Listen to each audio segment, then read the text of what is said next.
Today, I'm going to show you how to create a matrix question in Qualtrics and how that can be useful to break up these different types of questions that we have. So you may want to have a single multiple choice question, then you may want to do a matrix table and vary some of your question types. That's way you're not having a participant just go all the way through your questions. And selecting strongly agree or agree throughout the whole survey. So we will go to create a new question here, and as typical, it gives us the multiple choice standard that always comes up. But what we're going to do is we're going to go with a matrix table. And so you can see that there's multiple different options here for the matrix table.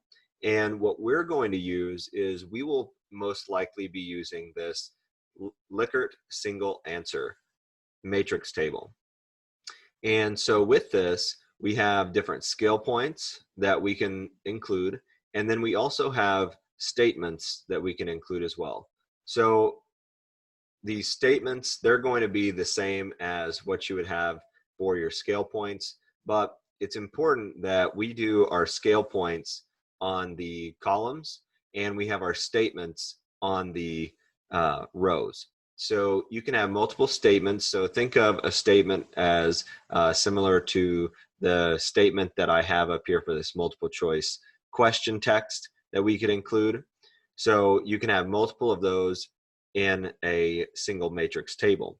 But what I like to do is I like to have similar statements. So say, for instance, you're talking about the if they're intending to purchase the your product or service that you're researching, you may have 3 questions associated with their intention to purchase, and so you may want to have them all in one matrix table.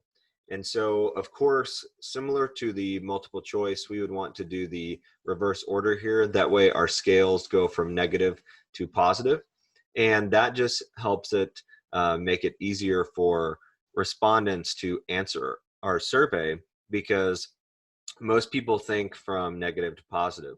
And so having it from negative to positive makes it a lot easier for respondents whenever they're taking our survey.